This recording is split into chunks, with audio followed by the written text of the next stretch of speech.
No one at Sterling Dynamics had any idea that the unassuming janitor, Liam Carter, had once led an elite hostage rescue unit.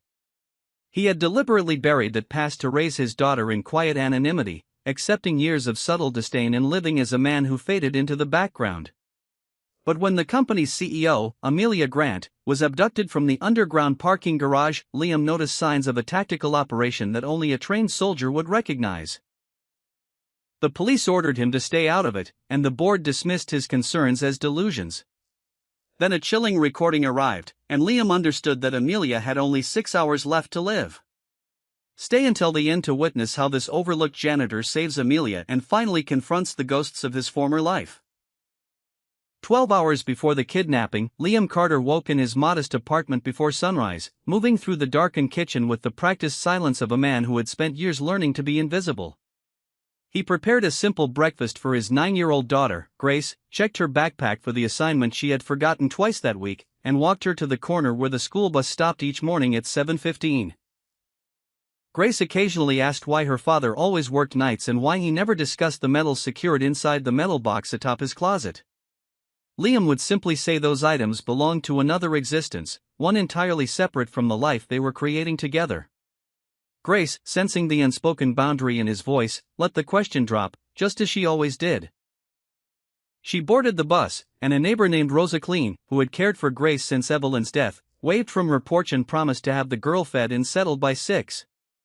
Liam thanked her with his customary nod and weary smile, then returned to an apartment that felt oppressively quiet without his daughter's lively presence. He had worked the evening and overnight shift at Sterling Dynamics for almost 3 years, mopping the same corridors that engineers and executives traversed without ever looking down. He had chosen this job for reasons completely divorced from ambition. No one there inquired about the 12-year gap in his official records. The hours were dependable, the insurance adequate, and the schedule allowed him to walk Grace to school and be home when she returned.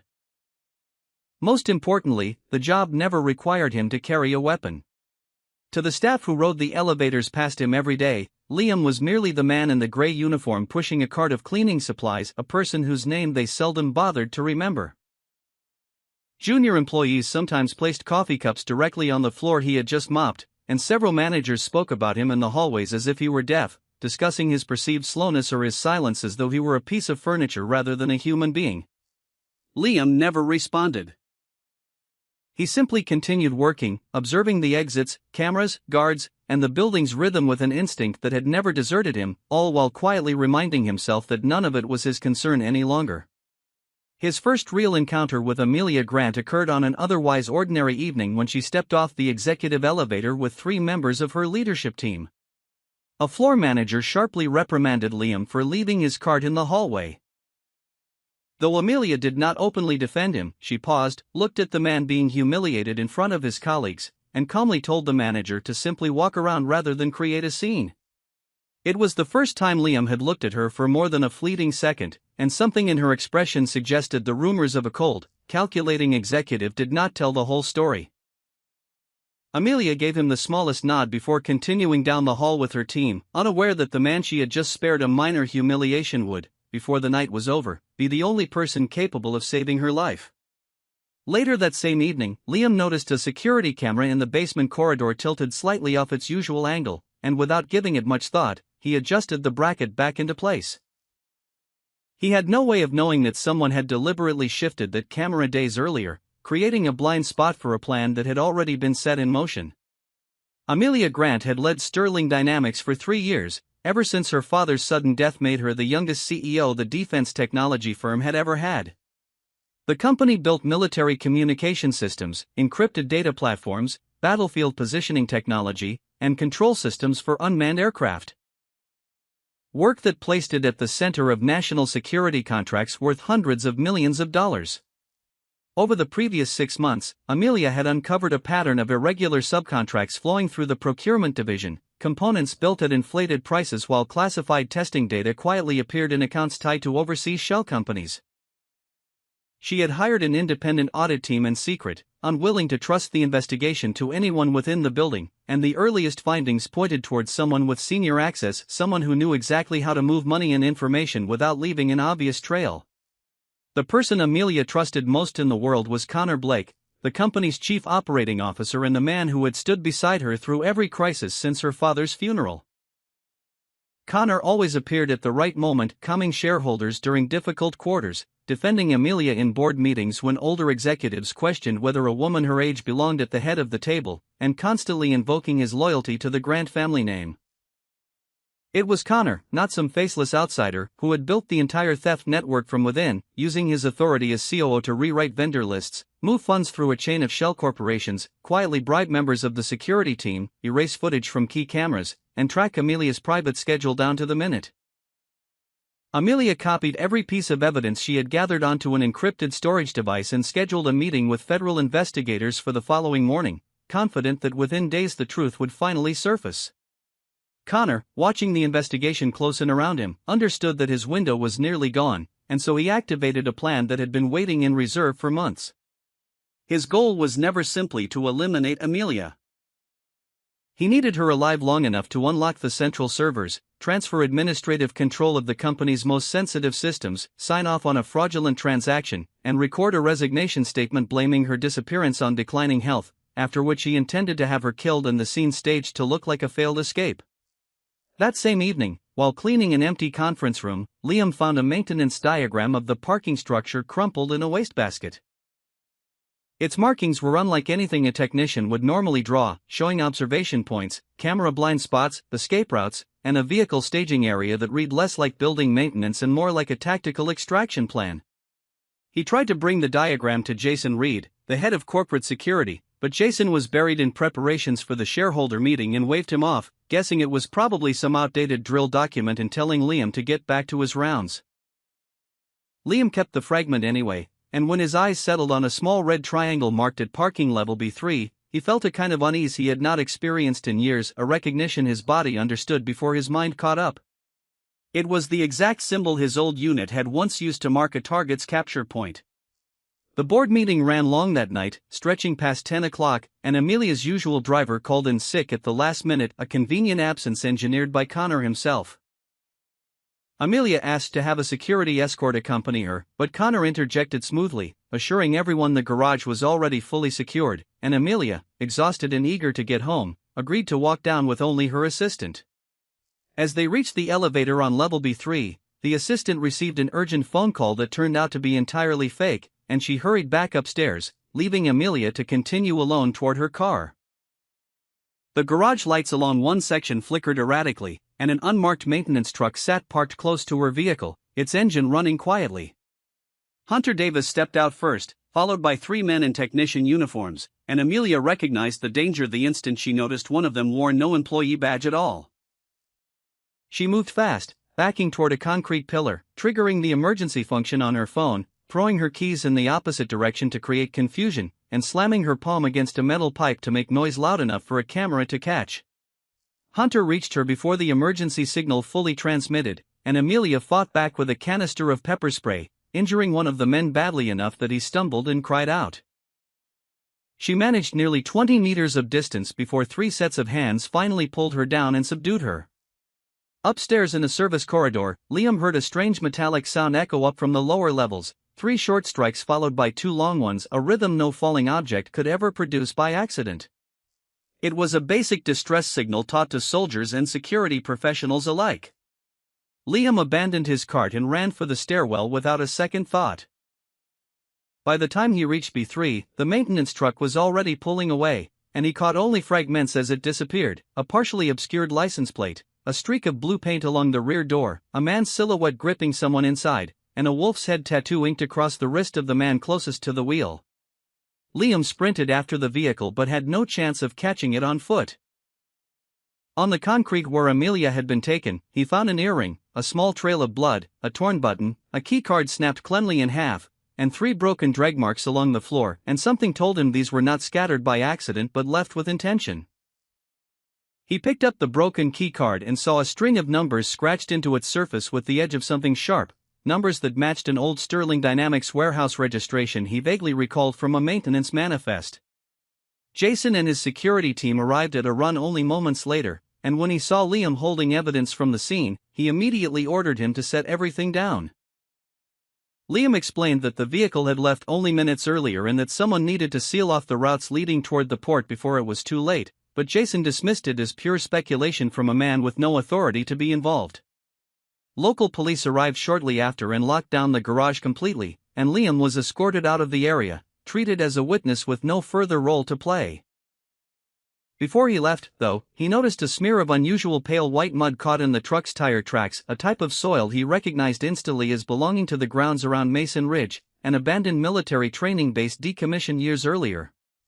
While everyone else focused their attention on the warehouse address scratched into the keycard, Liam began to suspect that the number Amelia left behind might not be the truth at all, but a trap laid for whoever came looking. Because Sterling Dynamics held active defense contracts, the Federal Bureau of Investigation took over the case within hours, and Special Agent Diana Foster arrived to lead the response. She collected Amelia's phone, computer, and calendar, while Connor performed grief convincingly, urging every employee to cooperate fully with the investigation. Quietly, though, he steered suspicion toward a business rival, a fringe group opposed to military technology, and a disgruntled former employee who had once made vague threats against Amelia, buying himself time with every false lead he planted. Liam tried repeatedly to reach Diana directly, but Jason kept intercepting him, insisting that a janitor had no business inserting himself into a federal investigation. When Liam finally got a few minutes of Diana's attention, he explained that a woman as intelligent as Amelia would never leave behind her true location if there was any chance her captors could search her before she was moved, and that the number on the keycard was almost certainly meant to mislead. The pale mud on the tires, he insisted, was the only clue worth trusting.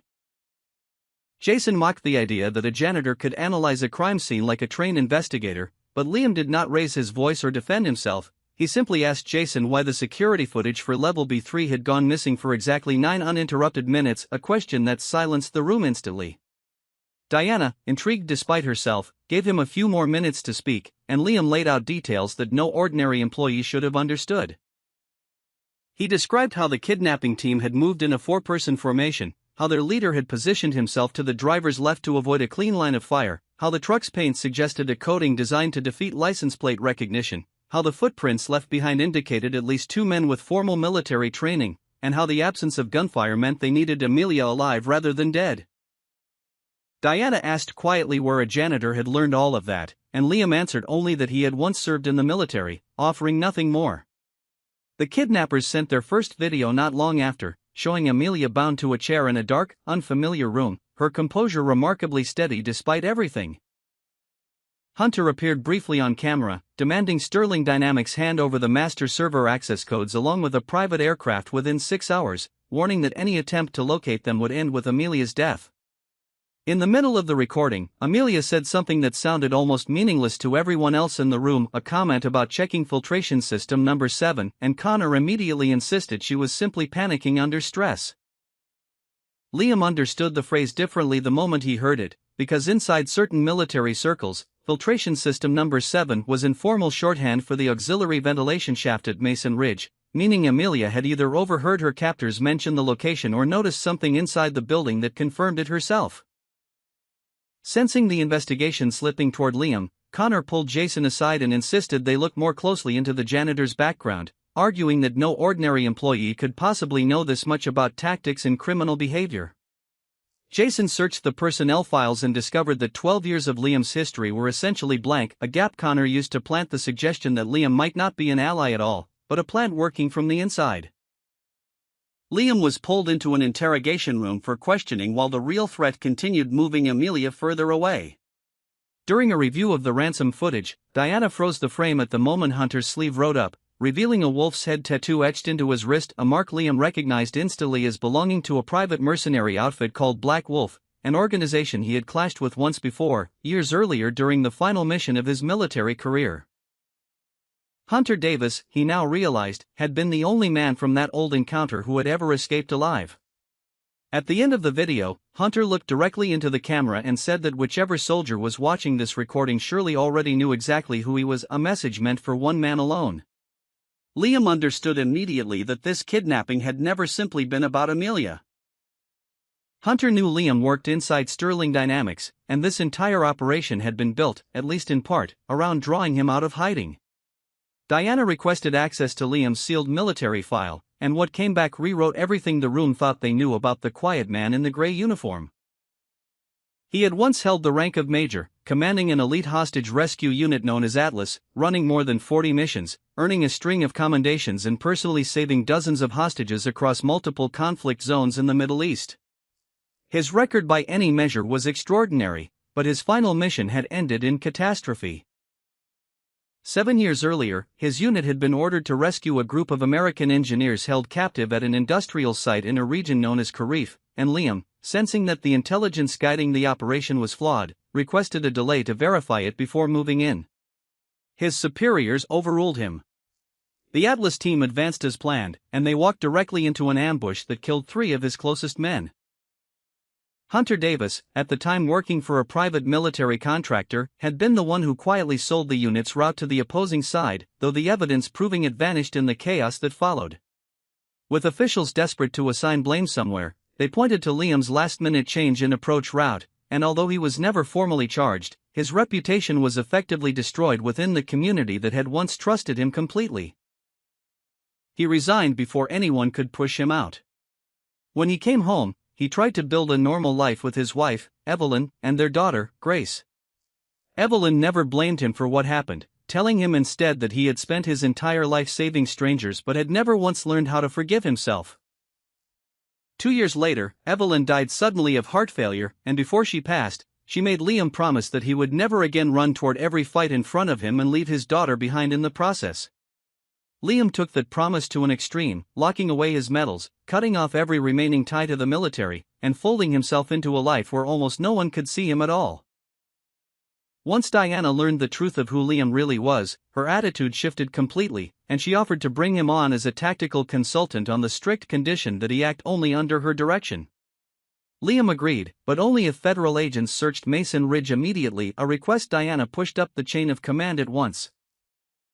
The approval, however, stalled because Connor insisted falsely that Sterling Dynamics no longer held any ownership claim over that property, buying himself precious additional hours.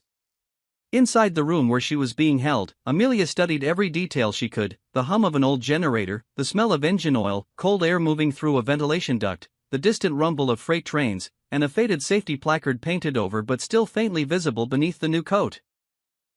She stalled for time by claiming the access code required a second layer of authentication, insisting that Connor himself would have to deliver the necessary device in person. Hunter had no idea that Amelia was deliberately maneuvering to force the traitor into revealing himself in the open. Not long after, a data packet appeared on the internal Sterling Dynamics network containing only a set of coordinates for the fake warehouse and a photograph of an old Atlas unit insignia. A message meant only for Liam, a deeply personal trap. If he went, he risked being killed outright. If he refused, federal resources would waste precious hours chasing a false lead while Amelia was quietly moved somewhere even harder to reach. Liam called Rosa to confirm Grace was safe, then took out the photograph of Evelyn he still carried in his wallet, studying her face for a long moment. He understood finally that the promise he had made to his wife had never meant standing frozen while an innocent person was murdered. It meant refusing to let war turn him into a man who could never find his way back home again. He chose to join the rescue effort, but this time not out of guilt or obligation, simply because it was the right thing to do. Beneath his gray uniform, he pulled on a bulletproof vest, and when Jason caught sight of the old scars across his body, the mockery that once colored his expression disappeared completely. The janitor Jason had dismissed for months was preparing to lead federal agents into a full hostage rescue operation.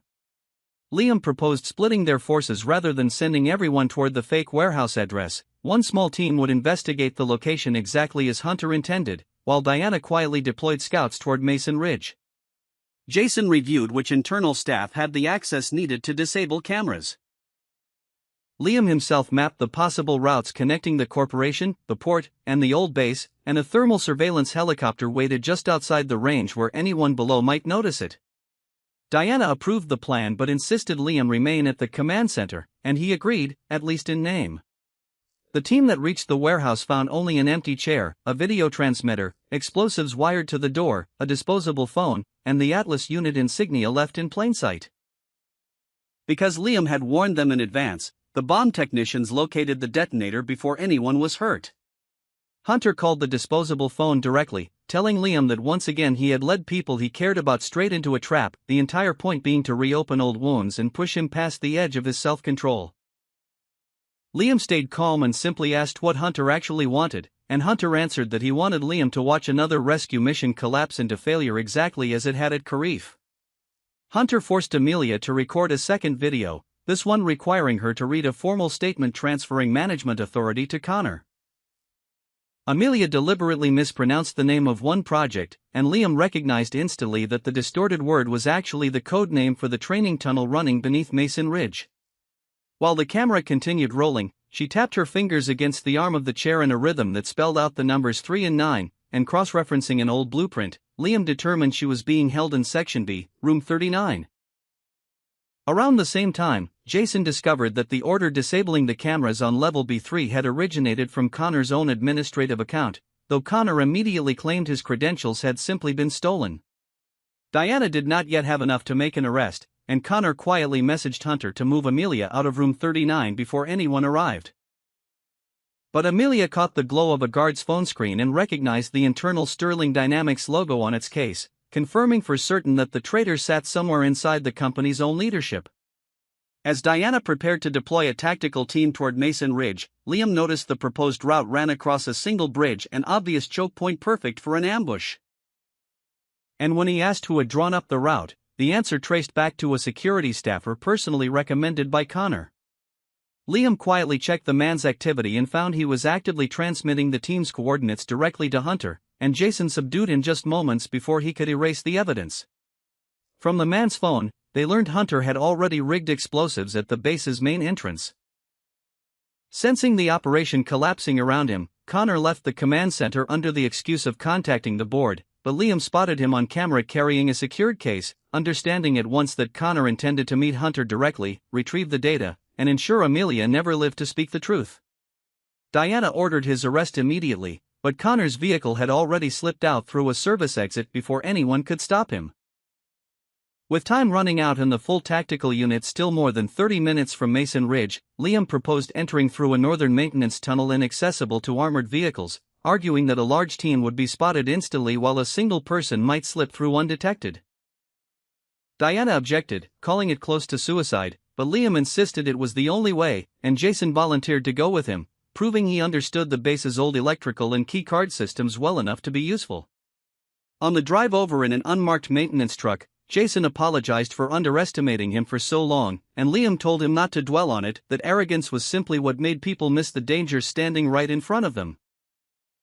When Jason asked why a man with Liam's history would ever choose to mop floors for a living, Liam answered that sometimes people choose small, quiet lives because they are terrified of what their own strength might cost them again.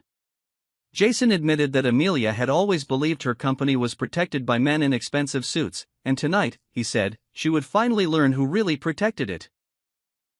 Through binoculars at the edge of Mason Ridge, they watched Connor step out of his car and disappear inside with Hunter, and Liam checked his watch, knowing Amelia had less than 90 minutes left.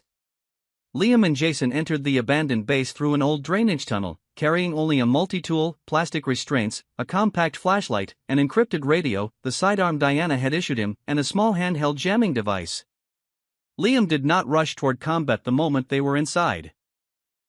He studied the guards' patrol rhythm, counted their numbers, and located the generator before making a single move, identifying 9 armed men scattered across the compound. He disabled 2 guards along the outer perimeter without making a sound, while Jason cut a section of the power grid, forcing the internal cameras onto backup power and creating a 17-second gap that Liam used to slip through the main corridor. Everything about the way he moved proved his skills had never truly faded, though the story never pretended he was invincible. His shoulder ached from an old injury, the narrow tunnels tested his endurance, he nearly gave away his position more than once, and he had to adjust his plan again and again as the situation shifted beneath him. Inside the room where Amelia was held, Connor finally removed the mask he had worn to disguise himself, and Amelia showed no surprise at all, telling him she had suspected him ever since discovering vendor records altered using administrative permissions only he possessed. Connor admitted everything without hesitation, insisting bitterly that her father had built his empire through war profits without ever properly rewarding the men who made it possible. He pressed her to unlock the storage device, and when she refused, Hunter threatened to kill another hostage being held nearby, forcing Amelia to place her hand on the scanner, though she deliberately used the wrong finger, locking the system down for 3 critical minutes. Liam reached the ventilation shaft near room 39 and tapped a military signal against the metal casing, and Amelia, though she had no way of knowing it was him, understood someone was coming and began creating a distraction of her own. She pretended to panic, begged for water, and when a guard stepped close enough, kicked over a nearby equipment table, plunging the room into darkness. Liam broke through the vent and subdued the guard immediately, and Amelia caught sight of the janitor's uniform beneath his tactical vest. Stunned, but with no time left to ask questions, he freed her hands and handed her off to Jason to lead out through a side corridor. But Amelia refused to leave right away, insisting the storage device holding classified defense data was still inside Connor's case, and that if he escaped with it, thousands of service members could be put at risk. Liam understood immediately and told Jason to get her to the tunnel entrance while he went back for the device himself, but Amelia explained that Connor had installed a biometric lock only she could disable, and so she stayed by Liam's side instead. An alarm sounded through the compound, and Hunter, watching the cameras, recognized Liam instantly, ordering the entire base sealed off. Over the loudspeakers, he taunted that Liam was repeating the exact mistake that had doomed him at Karif. Letting emotion override the mission, but Liam refused to answer the provocation. He guided Amelia through the old training rooms using every dead angle and structural feature the building offered, the two of them moving as a team, Liam neutralizing every threat that appeared while Amelia unlocked electronic doors and directed him toward the server room she had memorized during her captivity. Hunter finally cornered Liam in the control room, and the two men fought in the cramped space. Hunter younger, more aggressive, and armed with a combat knife. Liam took a wound to the arm but kept his focus, and Hunter, mid-fight, brought up the 3 men who had died under Liam's command, insisting the blood was still on his hands.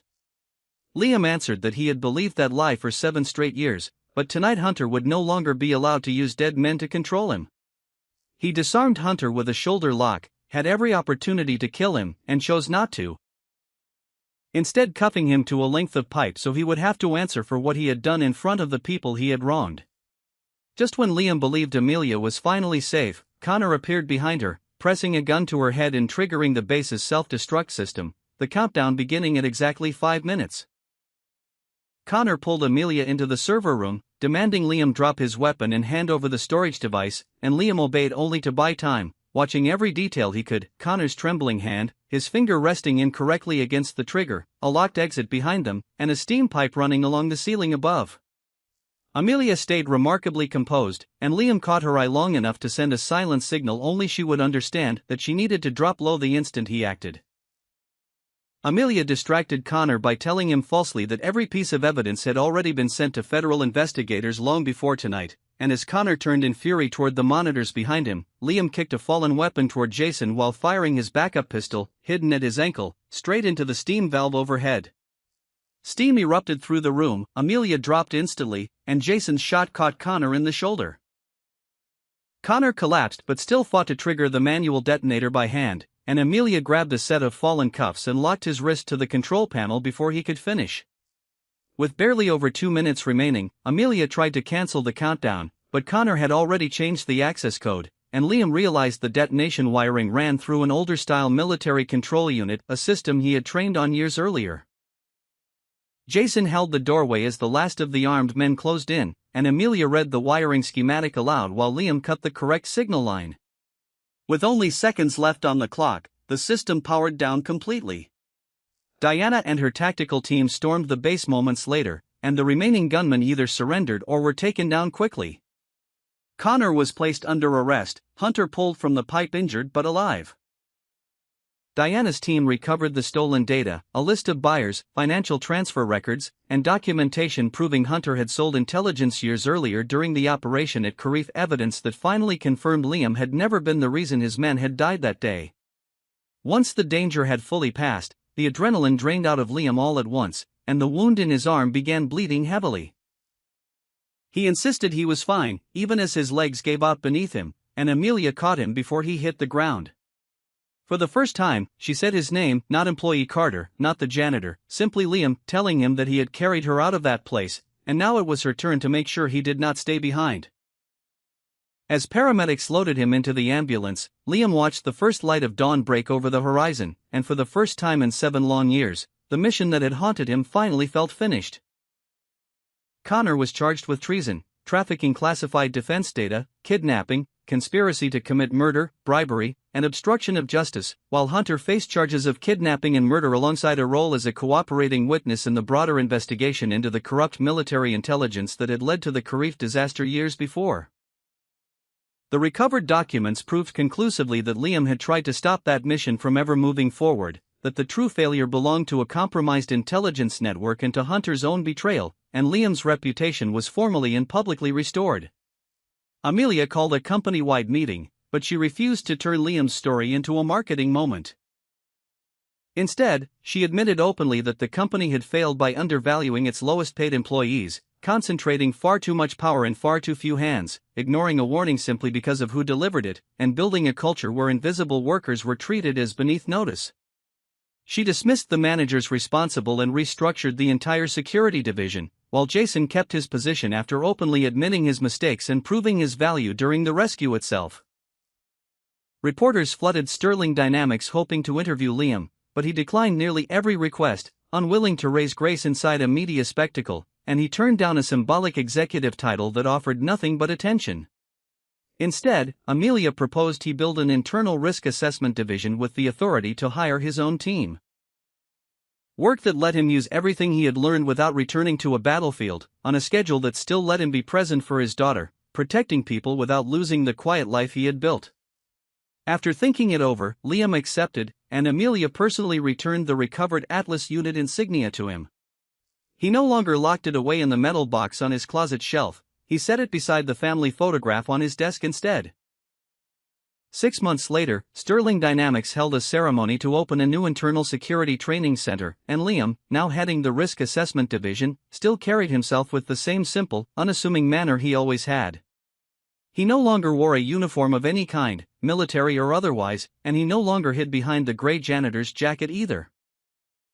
Grace appeared only briefly at the ceremony, standing beside her father, reading his name on the recognition plaque and asking if he was truly a hero. Liam told her he was simply someone who happened to be there when another person needed help. Over the following months, Amelia and Liam grew close through the steady rhythm of working side by side. A connection built slowly on respect, trust, unhurried conversation, and a shared understanding of loss, along with Amelia's quiet respect for how seriously Liam took his role as a father. There was no rushed romance and no dramatic proposal, only Amelia asking him to coffee after the ceremony ended, Liam glancing at his watch and admitting he needed to pick up Grace, and Amelia smiling and offering to come along if he did not mind a small unremarkable place nearby. He agreed, and she smiled and accepted. Before leaving the building that evening, Liam walked past the same hallway he had mopped every night for 3 years. A new employee accidentally spilled coffee across the floor and apologized to the janitor working nearby, and Liam stopped to help set the cleaning cart upright again before continuing on. Amelia waited for him at the far end of the hallway, watching quietly. A person's worth was never measured by the uniform they wore, the title printed on their office door, or the medals they kept hidden away out of shame. Sometimes the one the whole world had learned to overlook was the only one brave enough to walk into the dark and bring someone else safely back into the light.